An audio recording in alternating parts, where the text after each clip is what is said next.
Moi, je fais cette vidéo pour soutenir ces deux mamans qui font la grève de la faim devant le tribunal d'Alès. Alors voilà, allez-y, allez les soutenir, allez voilà, les encourager dans le sens où il faut qu'elles tiennent debout et qu'elles continuent à se battre. En tout cas, moi, je vous comprends totalement. Et je suis de tout cœur avec vous, et même si voilà, c'est très controversé la grève de la faim, moi je peux comprendre, et je pense que tout parent, à un moment donné, quand on est accusé sans raison et sans justification, et qu'on voit nos enfants souffrir et aller de moins en moins bien, on a juste envie, c'est de montrer aux citoyens et de crier aux citoyens l'injustice, parce que la justice prend ses décisions voilà, au nom du peuple français. Donc le peuple français allait soutenir ces mamans pour que la justice elle prenne une autre décision. C'est quand même un truc de fou qu'on puisse continuer à placer des enfants sans aucune justification, sans aucun fondement judiciaire, sans preuve avérée. C'est incroyable. Il y a de plus en plus de gens qui viennent me voir pour me dire qu'eux aussi vivent ça. Et ce qui est incroyable, c'est que les journalistes télévisés, on leur demande de se taire. Et puis même quand on fait les manifestations, on demande aux parents de se taire. Puisque beaucoup de parents m'ont dit, si jamais je viens manifester, et que l'ASE le sait, ils m'ont dit qu'ils me réduiraient mes droits. Ça veut dire que tout ça, il faut garder le silence sur tout ça. Garder le silence le plus longtemps, et voilà, sur tout ça. Moi, tous les gens qui se médiatisent, ils avancent pas tout ça pour qu'on puisse se taire. L'avocat marseillais le dit très bien, il faut se taire. Voilà. Si les parents médiatisent et se font connaître et ainsi de suite, eh ben, ils avanceront pas. Puisque tout ça doit être un secret. Je l'ai déjà expliqué, c'est énormément d'argent. C'est le deuxième budget de l'État, la protection de l'enfance. Un taux de réussite de 30%, une catastrophe. Et voilà, beaucoup de placements sont pour une phobie scolaire, un retard scolaire, un manque de cadre, un sous-poids, un surpoids, une fusion, un conflit parental. Alors on peut placer tous les enfants de la Terre, voilà, c'est pour des raisons aussi infondées que ça. Et quand on pose des questions à ces protagonistes, on leur demande exactement le fondement de tout ça. Il n'y a aucun fondement. C'est juste qu'on fait marcher des associations, je l'ai déjà expliqué. Les foyers sont sous forme d'associations. Les éducateurs de l'AEMO, d'AEMO, les sauvegardes 26, tout ce que vous voulez, enfin voilà, les administrateurs ad hoc sont sous forme d'associations et ils gonflent les factures pour faire un détournement d'argent parce que les directeurs de ces associations sont en lien très étroit avec les magistrats et les hauts fonctionnaires. Donc tout ça est un conflit d'intérêts incroyable et voilà, en plus on place des enfants pour aucune raison.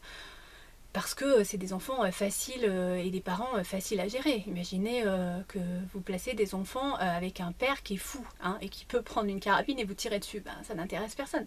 Et puis ces enfants ne sont pas en danger, donc sont pas réellement en danger. Donc il n'y a aucun danger, puisqu'il y a 10 ans de ça, au foyer Mazel, il y a un enfant qui part chez ses parents, chez sa maman, et finalement il ne reviendra jamais, puisque sa mère l'a tué, l'a réellement... voilà. Donc autant vous dire que le foyer Mazel, aujourd'hui, il n'y a que des placements abusifs. Il n'a pas du tout envie que ça se reproduise. Donc voilà, des enfants qu'on maltraite, puisque je l'ai déjà expliqué, ces enfants sont mis sous cacheton, sous psychotrope, un enfant sur deux en général, parce qu'après ils font des dossiers MDPH, ces associations, donc ils demandent encore plus de subventions. Ces enfants sont maltraités institutionnellement, puisqu'il y a la maltraitance incroyable, et c'est normal. Ces enfants se retrouvent en collectivité, avec 2 ou 3 éducateurs pour s'occuper d'eux, enfin entre guillemets, s'occuper d'eux, puisque on le sait, les informations qu'on a, ces éducateurs sont plus là pour faire des rapports mensongers et pour écouter les conversations téléphoniques entre l'enfant et le parent, alors qu'il y a des enfants qui ont besoin d'aide pour l'école, pour leurs devoirs, mais ils n'ont pas le temps puisqu'on leur demande de faire clairement de la merde, pour soutenir et garder l'enfant le plus longtemps possible. Donc et ces enfants souvent se font violer dans ces foyers, même parfois dans les familles d'accueil. Donc voilà, quand ils participent pas à la prostitution, la drogue, la délinquance, tout ce que vous voulez. Donc en fait, ces enfants sont utilisés, j'ai déjà expliqué dans une vidéo précédente. Donc quand on me parle du bien-être de l'enfant, quand j'entends le chef des éducateurs du foyer Mazel dire que ça a été bénéfique pour l'enfant, alors que la plupart des enfants ressortent sans formation professionnelle et carencés affectivement, donc instables psychologiquement. Donc voilà, 30% de réussite, mais ça continue, et en silence, hein, bien évidemment. Aujourd'hui, je l'ai déjà dit, je suis attaquée par le procureur de la République de Valence, donc ce week-end, je pense que je vais faire une petite garde à vue au week-end prochain.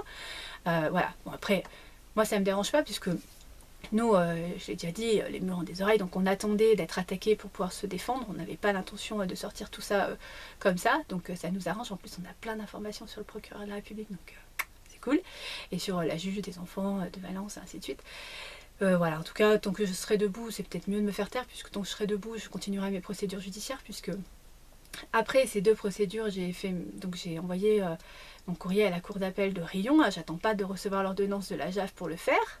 Donc je vais aller à la cour d'appel de Riom, après je vais en cassation, et là je vais à la cour d'appel de Grenoble pour la décision de Madame Bergogneau-Sophie, juge des enfants de Valence.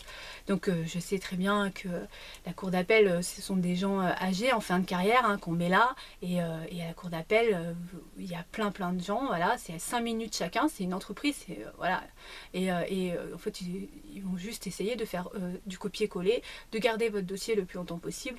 Donc voilà, je ne pense pas gagner en cour d'appel, en tout cas je vais aller en cassation, et après tout ça, j'attaque la responsable de l'ASE d'Issingeaux, puisqu'on a plein de preuves sur elle, et puis après, bien sûr, la présidente départementale de la Drôme, et après on s'attaque à la juge du Puy-en-Velay et la juge aux affaires familiales, puisque on accumule plein de preuves, on ne les a pas laissées comme ça. On a continué à travailler sur leur dossier et s'intéresser à elles. Donc on espère quand même avoir gain de cause et les destituer de leurs fonctions. Voilà, donc c'est sûr que moi j'irai jusqu'au bout. Tout ça pour protéger ma fille, puisque je sais que ma fille, quand elle va se réveiller de ce cauchemar, ça va être un choc incroyable pour elle. Hein. Et aujourd'hui, je sais très bien ce que vous voulez, monsieur le procureur. Vous voulez replacer mon enfant. Et pour ça, il faut me dégager, puisque on entend hein, comment vous parlez du papa, vous savez qu'il est incompétent, et vous avez placé ma fille chez lui pour la reprendre en fait. Donc aujourd'hui ma fille, vous l'avez induite, vous l'avez manipulée, hein, je vous dis c'est les enregistrements les plus difficiles à entendre, ma fille contre moi, hein, et si vous replacez ma fille dans un foyer, bah, elle sera en colère contre moi et contre son père qui n'a pas su la garder. Et donc c'est une petite fille qui va se retrouver toute seule, hein, et là les proxénètes vont pouvoir arriver et faire le gentil monsieur qui va droguer mon enfant et qui va la prostituer. Donc, et je sais que vous savez que nous savons, monsieur le procureur, qu'il y a tout un système comme ça dans la Drôme, hein, auquel souvent la justice participe, puisque au Puy-en-Velay, il y a un élu qui a été arrêté hein, pour participer à la prostitution, et en fait il a pris du sursis. Voilà, le procureur de la République du Puy-en-Velay a décidé que c'était pas très grave.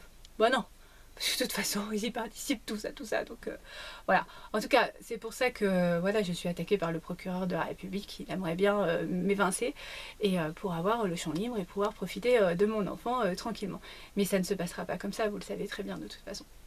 Voilà, donc j'ai fini mes conclusions. Je vais vous parler de mes conclusions, hein, puisque c'est très important. Je le dis aux parents hein, d'essayer de se défendre tout seul, puisque vous imaginez les conclusions que j'ai faites, aucun avocat n'aurait travaillé et n'aurait fait ce que j'ai fait. Hein. De toute façon, voilà, c'est pareil, j'ai déjà dit, les avocats, le but est de garder les dossiers le plus longtemps possible. Hein. Et quand on voit l'avocat de monsieur Ojaf qui arrive sans preuve avérée, et en plus qui essaye de dire, lui il veut carrément que ma fille ne revoie pas, hein. Voilà, on a bien compris qu'il était bien à 4 pattes devant tous ces gens. Hein. Voilà à quoi sont aujourd'hui, à quoi ressemblent la plupart des avocats qui participent à tout ça et qui font fonctionner tout ça. C'est pour ça qu'aujourd'hui je vous dis, personne n'a envie que ça s'ébruite, hein, parce que tout le monde participe et tout le monde y met son petit grain de sable pour utiliser ses enfants personnellement et financièrement. Voilà. Donc mes conclusions, elles font 15 pages, hein, puisque c'est comme ça qu'il faut... La loi, c'est la règle. Voilà. Alors j'ai mis des petits pièges, hein, comme les conclusions de la JAF, où je sais comment marche la justice, donc ces magistrats, ils vont lire les conclusions et ils vont aller au plus simple. Hein, donc voilà, là où on peut les emmener. Donc là, je les emmène sur 3 chemins différents. Donc j'espère qu'ils vont prendre un sur les 3 au moins, et parce que j'ai déjà commencé mon mémoire pour la Cour de cassation, et j'espère qu'ils vont prendre ce chemin. Voilà. En tout cas, je sais comment ils fonctionnent, eux, à la Cour d'appel. Ils vont essayer de me donner tort. Donc j'espère les emmener là où j'ai envie pour que je puisse me défendre à la cassation. En tout cas, voilà, j'ai toutes les preuves pour ça. Bon, après j'ai mon bordereau de pièces, hein, je vous l'ai déjà dit, vous pouvez le trouver sur internet. Donc J'ai mis 12 annexes. Donc la première, c'est les rappels des faits et démarches judiciaires. 2, attestations de médecins, enfin les attestations qui prouvent que le placement est injustifié. La note d'information en 3. 4, le PPE. En 5, le courrier, collège, mail, ASE et l'aide de marine qui montre l'instabilité psychologique de ma fille. En 6, le courrier au greffe que j'avais fait pour aller consulter les rapports dont j'ai pas eu la réponse. Donc ça ne respecte pas le contradictoire. En 7, le rapport d'expertise psychiatrique et certificats médicaux. Donc je le dis aux parents qu'il faut vous faire suivre, hein, non pas parce que vous êtes fous, mais parce que ces gens vont essayer de vous traiter d'instable psychologique. Donc voilà, n'allez pas aux expertises demandées par ces juges. Hein. Il n'y a pas de procédure légale, donc vous n'êtes pas obligé légalement d'y aller, puisque souvent ils sont soudoyés pour donner raison à la déraison, hein, puisqu'ils touchent 450 balles par expertise. Autant vous dire qu'ils ont très envie de vendre leur âme au diable. Donc 8, c'est les attestations des tierces personnes de confiance. 9, les attestations de témoins. 10, résultats scolaires avant placement, donc en CM2 où elle avait des très bonnes notes avec moi. Et maintenant en 4e où c'est une catastrophe. 11, la plainte contre la présidente départementale. Le communiqué de presse du ministre de la Protection de l'Enfance qui date du 30 octobre 2020 qui dit que les visites médiatisées doivent continuer. 12, requêtes et référés. Toutes les requêtes que j'ai écrites aux juges, aux procureurs, conseil départemental, etc. Donc après, je mets donc annexe 1, hein, je mets le petit numéro, donc les rappels et faits. Annexe 2, toutes les preuves injustifiées du placement de ma fille. 3, la note d'information. 4, le PPE.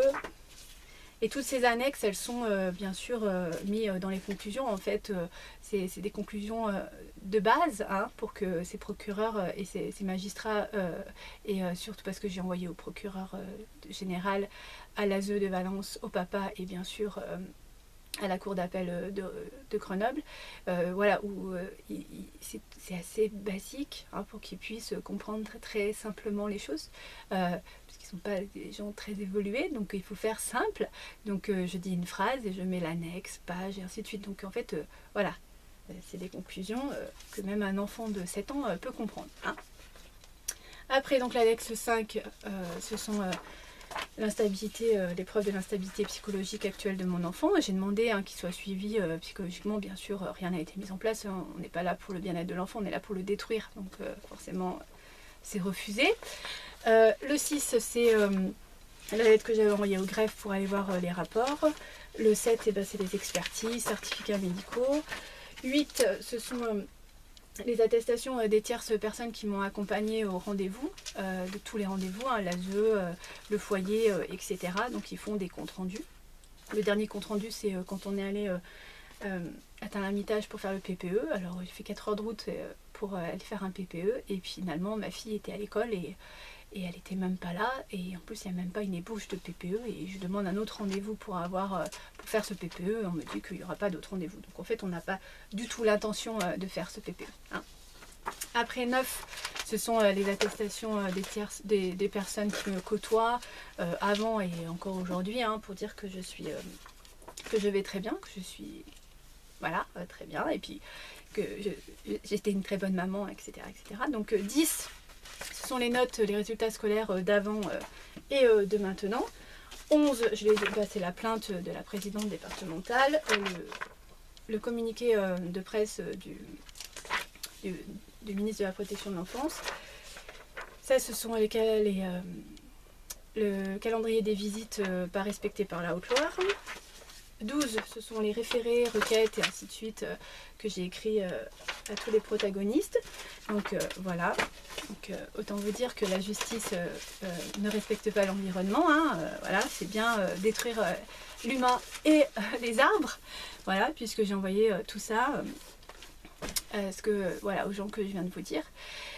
Donc voilà, je n'attends pas une réponse positive, mais en tout cas j'ai déjà commencé à préparer mon mémoire pour la cassation. J'ai déjà fait appel aussi de la décision de la JAF.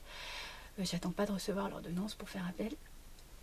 Voilà, donc la prochaine, c'est le prochain rendez-vous, c'est la cour d'appel.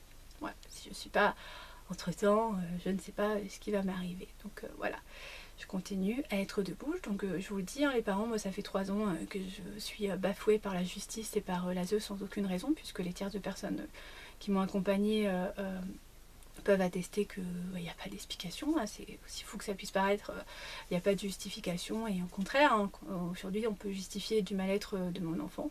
Donc voilà, moi j'y crois, je continue à y croire. En tout cas, j'aurais fait tout ce que j'avais à faire pour sortir ma fille de là. Voilà, donc je vous dis d'être debout, de continuer à être debout, de ne pas vous rabaisser. Ces gens sont instables psychologiquement, et ce ne sont pas vous les fous, ce sont eux. Hein. Ils sont machiavéliques, pervers et cruels, souvent se complaisent dans leur sadisme à outrance. Donc voilà, je pense que vous n'avez rien à vous reprocher, et surtout voilà, essayez d'apporter toutes les preuves que vous pouvez pour contredire les placements, l'injustification de ce placement. Voilà. Je vais finir cette vidéo comme d'habitude par faire un petit message à ma fille. Alors Marine, je sais qu'aujourd'hui tu es détruite psychologiquement. En tout cas, je sais que le réveil va être dur pour toi, mais j'espère que je serai là. En tout cas, il y a des gens derrière qui continueront, même si j'y suis pas, je te l'ai déjà expliqué. Je te souhaite le meilleur malgré l'injustice et la maltraitance qu'on t'a fait subir.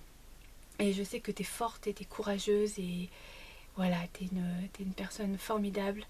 J'espère juste que tu feras vraiment, tu tourneras vers les animaux comme tu avais envie, et je pense que tu as raison. C'est vraiment les seuls êtres en qui on peut vraiment avoir confiance, même s'il y a de très très belles personnes. Moi, ça m'a permis, j'ai eu la chance de rencontrer plein de gens humains et incroyables. Voilà, donc j'espère que tu auras de la chance aussi de rencontrer des gens comme ça qui feront un équilibre, hein, puisque là, quand tu vas te réveiller, tu vas y voir que du noir. Hein. Et malheureusement, tu auras bien raison, mais il y a beaucoup de soleil, il y a beaucoup de gens lumineux justement, qui aujourd'hui ont envie que la lumière existe sur cette planète. Et plus la sombre, enfin voilà, la noirceur, comme on est en train d'installer tout ça par ces gens inhumains. En tout cas, moi je t'aime et je pense très fort à toi. Je t'embrasse très fort. Gros bisous ma puce.